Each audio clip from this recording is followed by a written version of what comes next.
We present Michael Redgrave as P.G. Wodehouse in Performing Flea, compiled by Sam Pollard.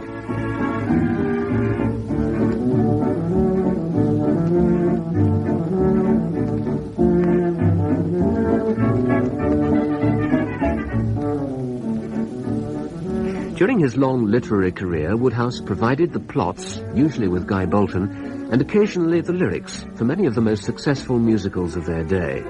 The composers included Jerome Kern, George Gershwin, and Cole Porter. And theirs is the music in early recordings which accompanies this self-portrait of the great English humorist who died at the age of 93 in 1975. The narrator is Martin Jarvis.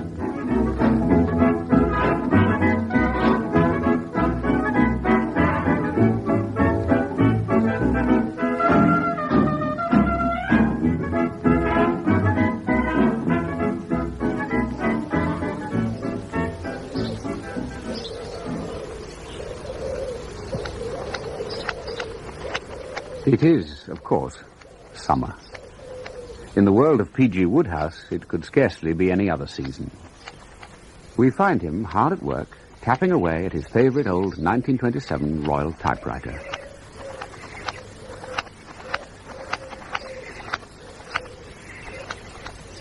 A dedicated believer in the maxim of early to bed and early to rise, the Empress always turned in at about this time.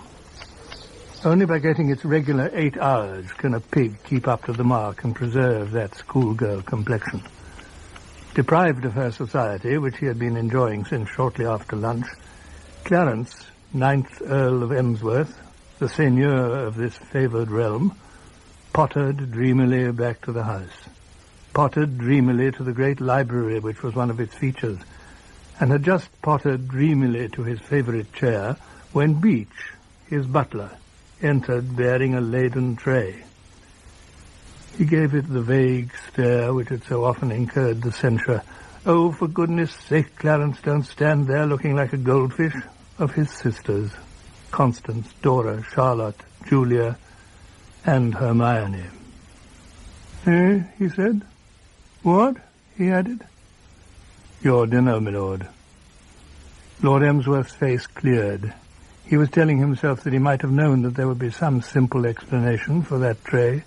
Trust Beach to have everything under control. "That stuff smells good, Beach. What is it?" "Leg of lamb, my lord, with boiled potatoes." "And," Beach added, for he was a man who liked to be scrupulously accurate, "spinach." "Capital, capital. And to follow?" "Roly-poly pudding, my lord." "Excellent. With plenty of jam, I hope." "Yes, my lord."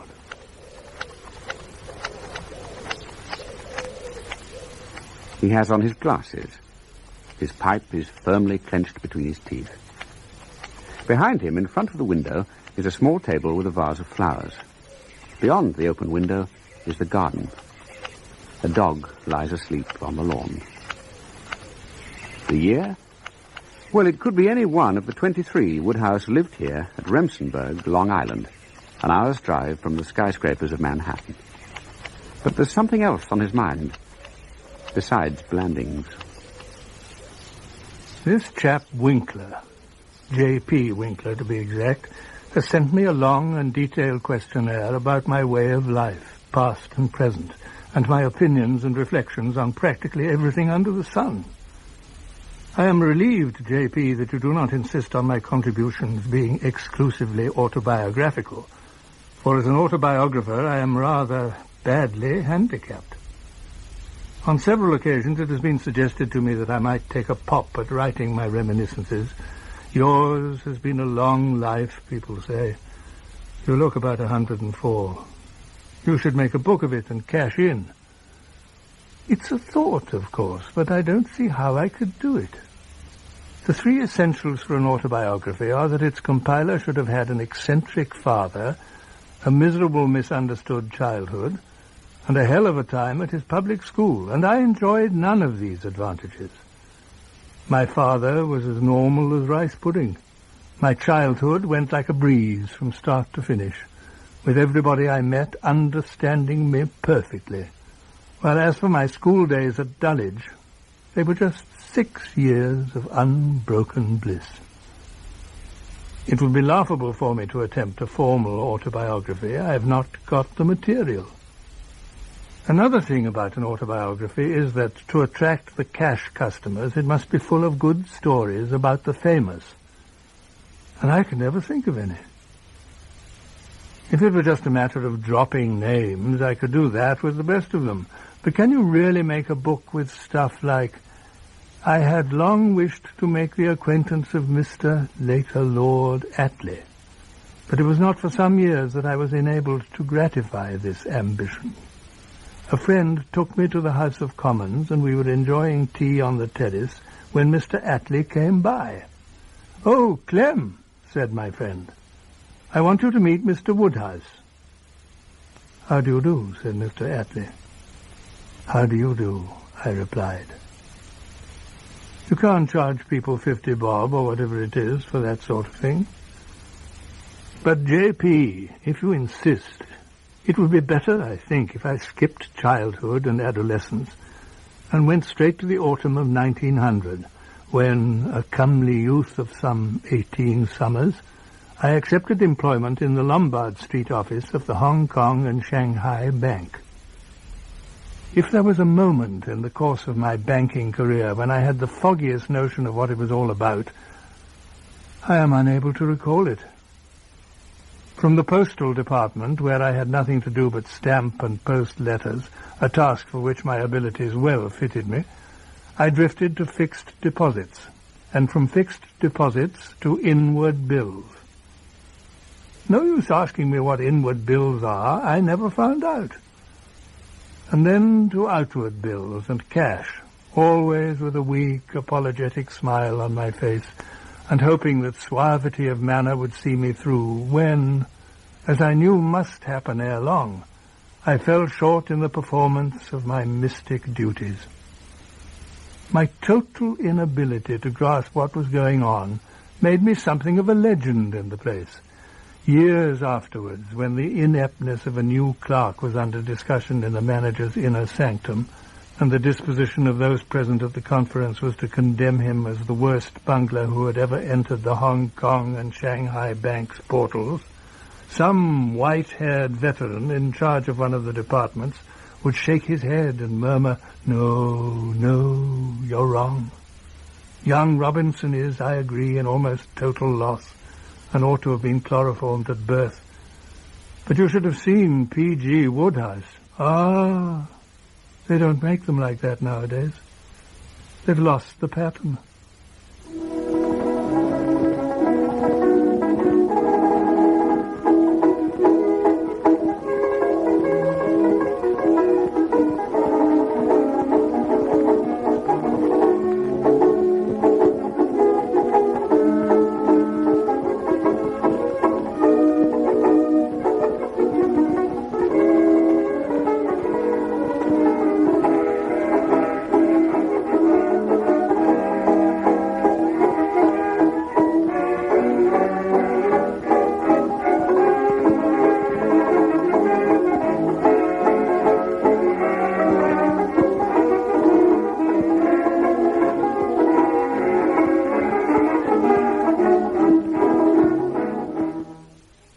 For 2 years I continued to pass my days in Lombard Street and to write at night in my bed sitting room. And a testing experience it was, for all I got out of it was a collection of rejection slips with which I could have papered the walls of a good-sized banqueting hall.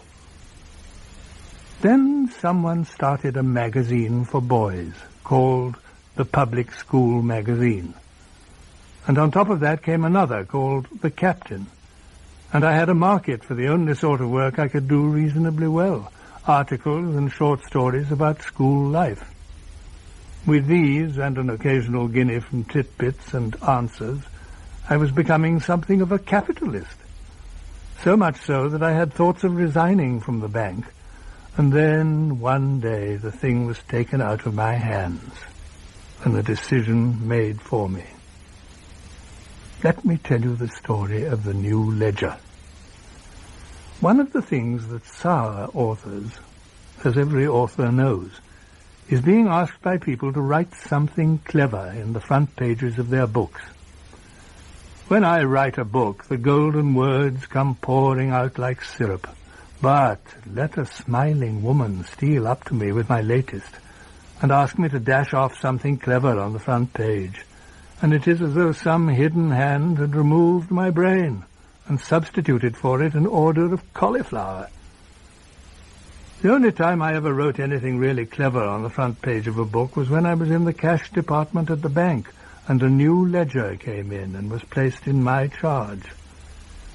It had a white, gleaming front page, and suddenly there flitted into my mind, like drifting thistledown, the idea of writing on it a richly comic description of the celebrations and rejoicings marking the formal opening of the new ledger, and I immediately proceeded to do so. It was a most terrific piece.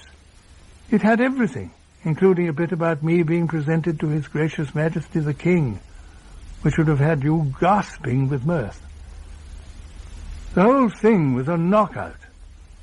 I sat back on my stool and felt like Dickens when he had finished Pickwick. I was all in a glow. Then came the reaction. I got cold feet and started to turn stones and explore avenues. In the end, I decided that the best thing to do was to cut the page out with a sharp knife. A few mornings later, the stillness of the bank was shattered by a sudden yell of triumph, not unlike the cry of the Brazilian wild cat leaping on its prey. It was the head cashier discovering the absence of the page, and the reason he yelled triumphantly was that he was feuding with the stationers, and for weeks had been trying to get the goods on them in some way. He was at the telephone in 2 strides, asking them if they called themselves stationers. I suppose they replied that they did, for he then touched off his bombshell, accusing them of having delivered an imperfect ledger, a ledger with the front page missing. This brought the head stationer round in person, calling heaven to witness that when the book left his hands, it had been all that a ledger should be, if not more so. Somebody must have cut out the page, he said. Absurd, said the head cashier. Nobody but an imbecile would cut out the front page of a ledger. Then, said the stationer, coming right back at him, you must have an imbecile in your department, have you? The head cashier started. Why, yes, he admitted, for he was a fair-minded man. There is P.G. Wodehouse. Weak in the head, is he, this Wodehouse? Very. So I've always thought. Then send for him and question him narrowly, said the stationer. This was done. They got me under the lights and grilled me, and I had to come clean. It was immediately after this that I found myself at liberty to embark on the life literary.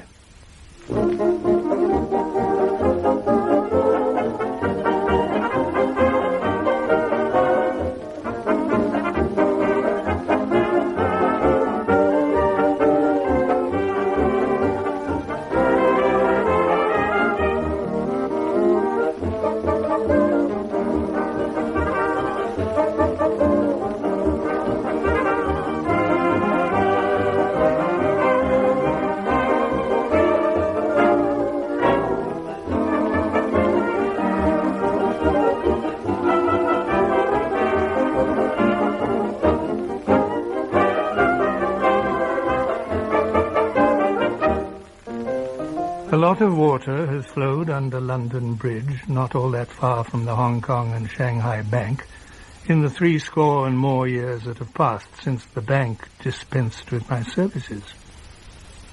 In that time I've been round the world several times, stopping off at Hollywood and other spots in between, but since June 1952, Ethel and I have been living here in Remsenburg, Long Island, where the spacious windows of my workroom look out over the great South Bay. Apart from the attractive waterfront, we enjoy a number of other amenities, like fresh eggs and fresh air. But we have not progressed on the path of civilization so far as to have postmen. I walk 2 miles to the post office every day to get the afternoon mail, accompanied by Puna, the cat, and Bill, the foxhound, who generally packs up after the first furlong or so. Someone tells me that this is always the way with foxhounds. They have to do so much bustling about in their younger days that when of riper years their inclination is to say, "Ah, the hell with it," and just lie around in the sun. But Puna and I are made of sterner stuff, and we trudge the 2 miles there and the 2 miles back, singing a gypsy song. This keeps me in rare fettle. But let me tell you about Bill and Puna. I think the word must have gone round the animal kingdom that if you want a home, just drop in at Basket Neck Lane, where the Wodehouses keep open house. We acquired Bill, the foxhound, while I was away for some days in New York. One day my wife looked round, and there was this foxhound. It came into the garden and sat down. It was in an advanced state of starvation, and so covered with ticks that it took 2 hours to get them off. The poor animal had hardly any blood left in him, and had to be taken to the vet for transfusions. When I returned from New York, he was quite restored and full of beans. We can't imagine where he came from, but he is a beautiful dog, and I suppose must have strayed. He had evidently been wandering in the woods for days, getting nothing to eat and accumulating ticks. Then one night we heard something crying in the dark, and there was a tiny white kitten. This was added to the strength. About a week after that, I was walking to get the mail when I saw a car ahead of me suddenly swerve, and it seemed to me that there was a small dark object in the middle of the road. It was a black kitten. I picked it up and put it on my shoulder, and it sang to me all the way to the post office and back, shoving its nose against my face. It too was added to the menagerie and christened Puna. After that we were hourly expecting more cats and dogs to arrive, and were not disappointed. The final score was 2 dogs and 7 cats. The bright side is that all our animals get along together like sailors on shore leave. But I sometimes wish our cats had not acquired the habit of jumping up on my lap and demanding attention when I'm seated at the typewriter in an agony of creative composition. Not that I haven't succeeded in working under much more testing conditions than are created by a cat on the lap. My book, Money in the Bank, J.P., is the only novel, I should imagine, that was ever written in an internment camp.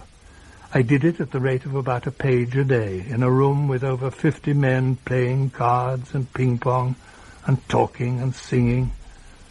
The first 12 chapters were written in a whirl of ping-pong balls. I suppose on an average morning I would get from 15 to 20 on the side of the head, just as I was searching for the mot juste. The internment camp was a toast in Upper Silesia, and the final stage of a period of confinement which began when I was rounded up by the German occupation forces at Le Touquet. The German soldiers who looked after us were mostly elderly reservists, longing to get home to their wives and children, whose photographs they constantly showed us, and they sympathized with us. There was one particularly genial sergeant, whose only fault was that he got entirely the wrong angle on the damned parade they compelled us to take part in. He wanted us to go through the motions smartly, with lots of snap. "Come on, boys," he seemed to be saying. "Get the carnival spirit, switch on the charm, give us the old personality." He actually suggested one day that we should come on parade at the double. When we were convinced that we had really heard what we thought we had heard, we looked at one another with raised eyebrows and asked one of the soldiers to explain to this visionary that in order to attend parade we had to climb 27 steep stone steps. It was unreasonable, we felt, to expect us to behave like mountain goats on a diet of biscuits about the size of aspirin tablets, and one small mug of thin soup a day. Try to make him understand, we urged the soldier, that it is pretty dashed creditable of us getting on parade at all. We are elderly internees, most of us with corns and swollen joints, not alpine climbers. Many of our German guards were simply baffled as to who on earth we were and how we came to be interned. I'm bound to say the whole thing puzzled me a bit, too. Why on earth Germany should have thought it worthwhile to round up and corral a bunch of spavined old deadbeats like myself and the rest of us, it was beyond me to imagine. Silly horseplay was the way I looked at it. The idea was, I suppose, that if left at large, we would have gone about selling the plans of forts. But one would have thought that a single glance at me would have been enough to tell them that if somebody had handed me a fort on a plate with watercress round it, I wouldn't have known what to do with it. I wouldn't even have known what price to charge. And now about those famous, or as some thought them, infamous broadcasts of mine from Germany. The same broadcasts which I was amused after the war to learn were used by the American War Department at its intelligence school at Camp Ritchie as models of anti-Nazi propaganda for the instruction of the lads they were teaching how to do it. I also learnt later that the late Air Marshal Boyd of the RAF, who, unlike some of the critics, actually heard the broadcasts, swore that the Nazi authorities would never let me stay alive after pulling their legs so devastatingly. There is, said the Air Marshal, some stuff about being packed in cattle trucks, and a thing about Lewes jail that you would think would send a Hun crazy. Wodehouse has probably been shot by now. Some of the charges made against me at the time of the broadcasts were, of course, quite true. W.D. Connor, for instance, in his article in the Daily Mirror and subsequent speech on the BBC, accused me, not mincing his words, of having the Christian names of Pelham Grenville. And he was perfectly right. In the year 1881, I was christened Pelham Grenville, after a godfather, and not a thing to show for it except a small silver mug. I remember protesting at the time, vigorously, but it did no good. The clergyman stuck to his point. Be that as it may, he said firmly, having waited for a lull, I name thee Pelham Grenville. All I could do was to express my regrets to Mr. Connor, coupled with the hope that his Christian names were Walpurgis Diomed, or something of that sort, and that someday he would have... On O'Casey's statement that I am English literature's performing flea, I scarcely know how to deal. Thinking it over, I believe he meant to be complimentary, for all the performing fleas I have met have impressed me with their sterling artistry and that indefinable something which makes the good trooper. But, J.P., to switch from the kind of thing I write to the kind of thing I read, I have always been a great reader of mystery stories, or novels of suspense, as they've come to be called. One of the strong views I hold on such works is that the insertion into them of a love interest is a serious mistake. But the boys all seem to be doing that now. They aren't content with letting their detective detect. They will have him playing emotional scenes with the heroine. Nobody appreciates more than myself the presence of girls in their proper place. In the paddock at Ascot, fine. At Lord's during the luncheon interval at the Eton and Harrow match, capital. If I went to a nightclub and found no girls there, I should be the first to complain. But what I do say is that you don't want them in Lasker Joe's underground den at Limehouse on a busy evening. Apart from anything else, woman seems to me to lose her queenly dignity when she's being shoved into a cupboard with a bag over her head. And if there's one thing certain, it is that sooner or later something of that sort will be happening to the heroine of a novel of suspense. 6'4", though beautiful, with large grey eyes and hair the colour of ripe corn. The heroine of a novel of suspense is almost never a very intelligent girl. Indeed, it would scarcely be overstating it to say that her mentality is that of a retarded child of 6. She may have escaped death a dozen times. She may know perfectly well that the Blackbird gang is after her to secure the papers. The police may have warned her on no account to stir outside her house.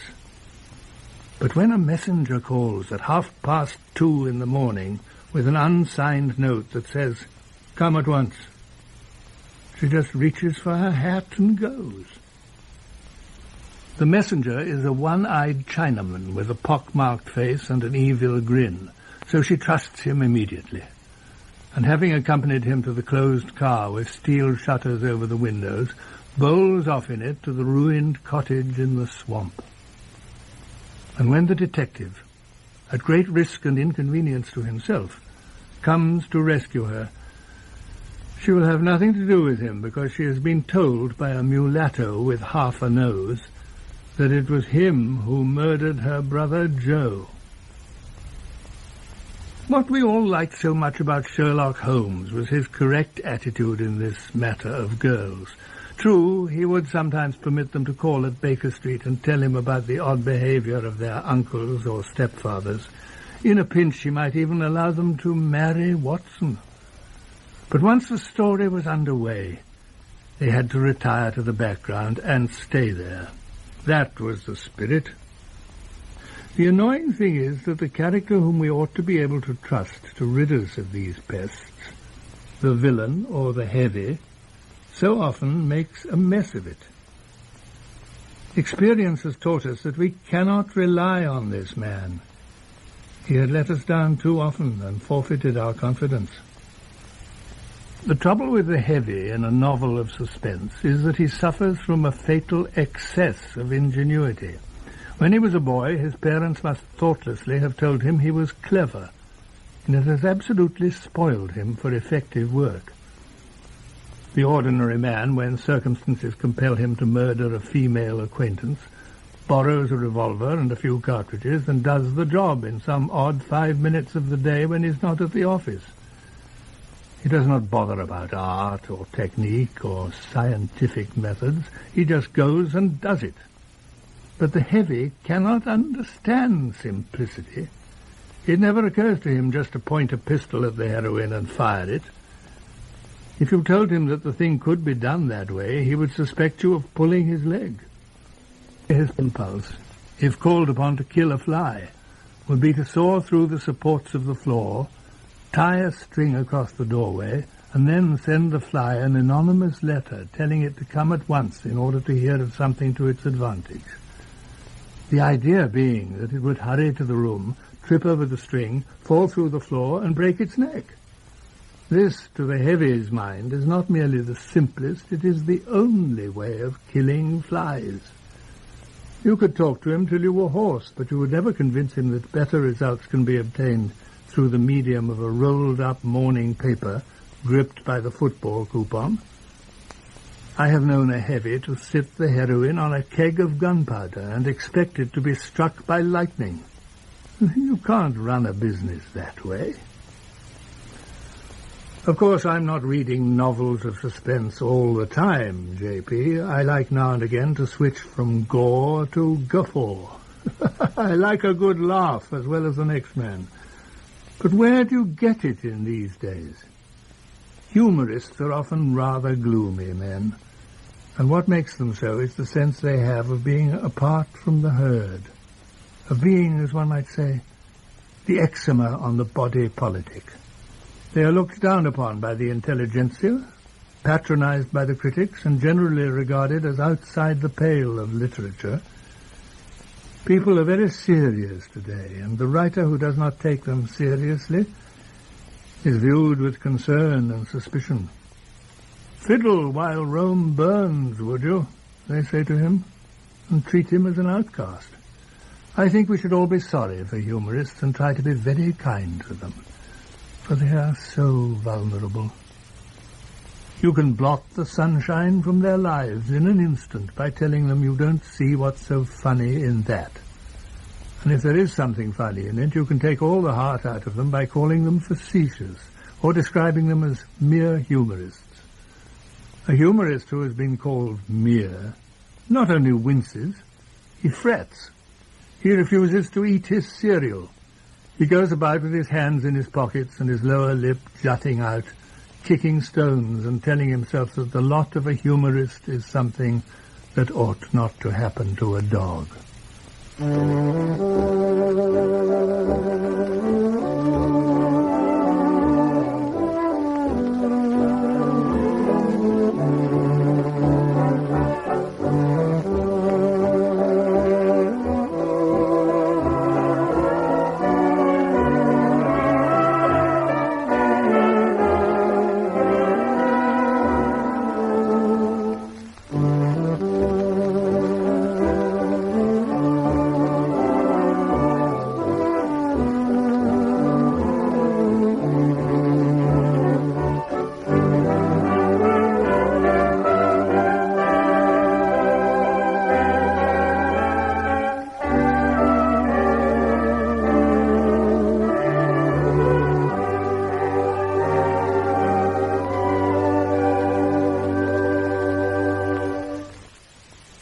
You ask about my regimen for health, J.P.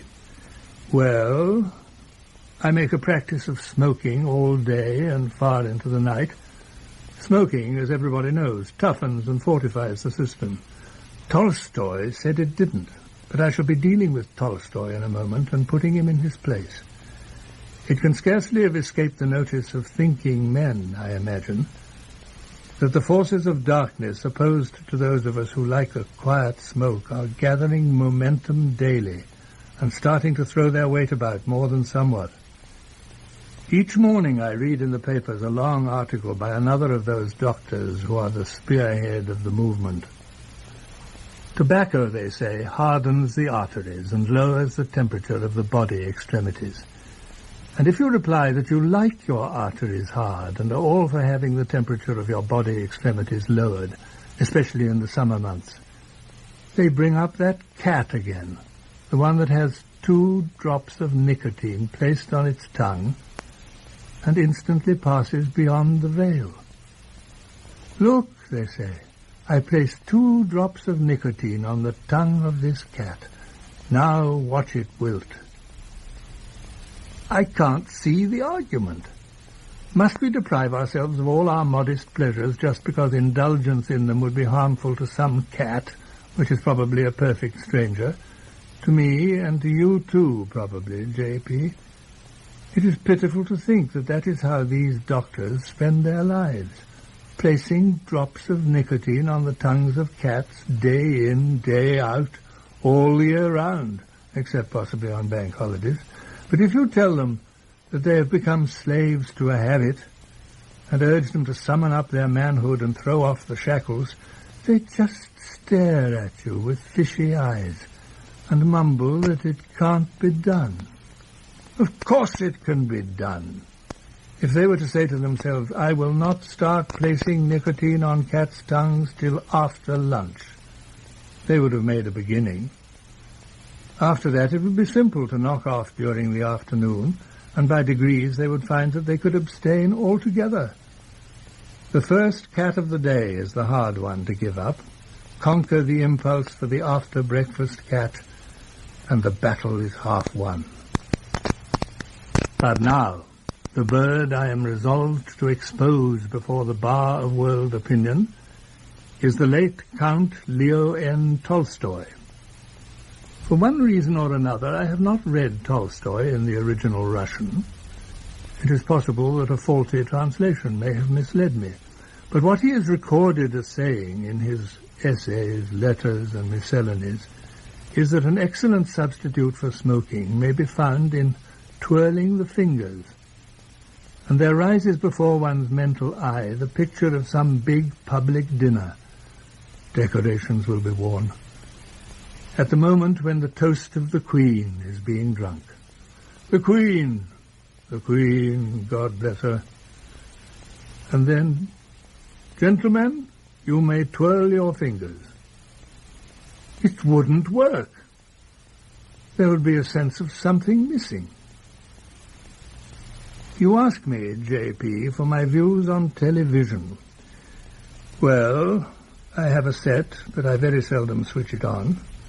When some Friday night there's a big fight on, you'll always find me at the ringside, encouraging Sugar Ray Robinson or Carmen Basilio, or whoever it may be, with word and gesture. But apart from that, television scarcely enters my life.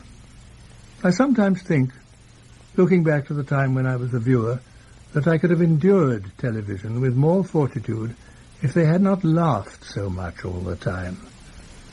The laughter of studio audiences seems to be governed by some code of rules, probably unwritten and conveyed by word of mouth, for it is surely straining the probabilities a good deal to assume that a studio audience can read.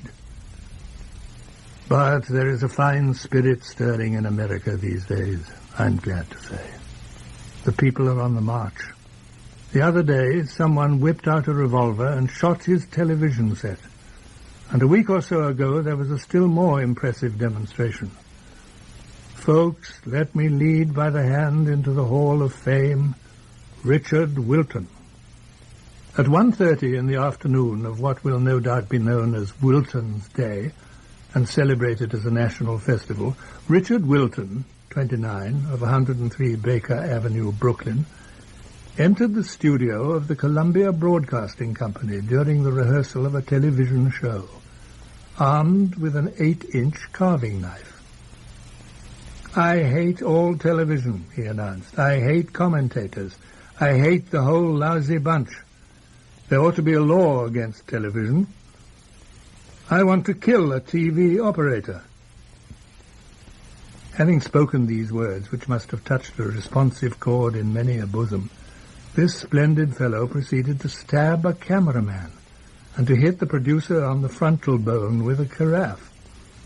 And, lest you purse your lips at the latter statement, saying to yourselves, "Hello, what's this? Did Wilton weaken?" I must explain that a carafe picked up on the set was all he had to work with. After he stabbed the cameraman, the knife broke. He had paid only 59 cents for it, not reflecting that you cannot get a really good carving knife as cheap as that. If you're going to stab cameramen, it's always wise to go as high as $1. It was as he was about to attack the director that the police came in and scooped him up. A sad disappointment to the better element. It appears that there is some law against wiping out television directors with carafes. One of those strange laws that get passed occasionally and nobody knows why. Where Richard went wrong, in my opinion, was in confining his activities to a rehearsal, for by doing so he missed the studio audience. He should have bided his time till one of these gangs had been assembled. Where everything about television is so frightful, it is difficult to say which is its most repulsive feature. But the majority of connoisseurs would, I think, pick the studio audience. If it would only stay quiet, nobody would have any complaint. But it won't. It laughs like a congregation of hyenas at everything. The other night, on what was for some reason described as a comedy program, a girl said to a man, "You are selfish." To which he replied, "How dare you call me a shellfish?" The studio audience let out a bellow of mirth which was audible as far downtown as the Battery, and all over America strong men gritted their teeth and murmured, "Wilton, thou shouldst be living at this hour." But a time will come. In 90 days, or whatever it is, he will be with us once more. Good hunting, Richard Wilton, and don't make that mistake again of trying to do it on the cheap. Avoid bargain prices. Even if it costs as much as $2, get a good knife. But, J.P., to conclude, when I first came to New York, everyone was gay and light-hearted. Each morning and evening paper had its team of humorists turning out daily masterpieces in prose and verse. Magazines published funny short stories. publishers, humorous books. It was the golden age, and I think it ought to be brought back. I want to see an A.P. Herbert on every street corner. It needs only a little resolution on the part of the young writers and a touch of the old broad-mindedness among editors. And if any young writer with a gift for being funny has got the idea that there is something undignified and antisocial about making people laugh, let him read this from the Talmud, a book which, one may remind him, was written in an age just as grim as this one. And Elijah said to Beroka, "These two will also share in the world to come." Beroka then asked them, "What is your occupation?" They replied, "We are merrymakers. When we see a person who is downhearted, we cheer him up." These two were among the very select few who would inherit the kingdom of heaven. But now, J.P., it's back to the workbench.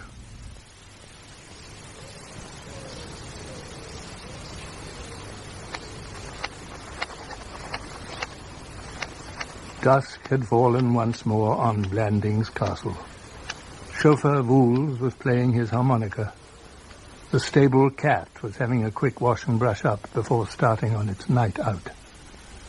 And in the kitchen, Mrs. Willoughby, the cook, was putting the final touches on the well-jammed roly-poly pudding, which Beach would soon be taking to the library. Through the open window, the scent of stocks and tobacco plant floated in, competing with the aroma of the leg of lamb, the boiled potatoes, and the spinach with which dinner had begun. Beach brought in the roly-poly pudding and withdrew, and Lord Emsworth heaved a contented sigh. In Lady Constance's time it would have made his stiff shirt front go pop, but now it merely stirred the bosom of his shooting coat with the holes in the elbows. His toes wriggled sensuously inside his bedroom slippers.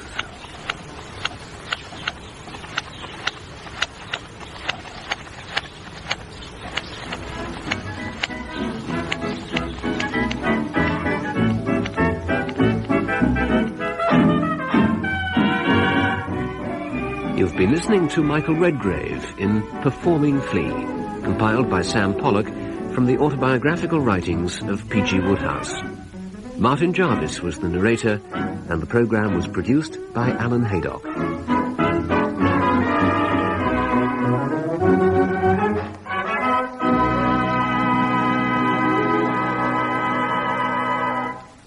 This video was uploaded to the channel, Thinking Out Loud. Please like, comment and subscribe to the Thinking Out Loud channel. Thank you.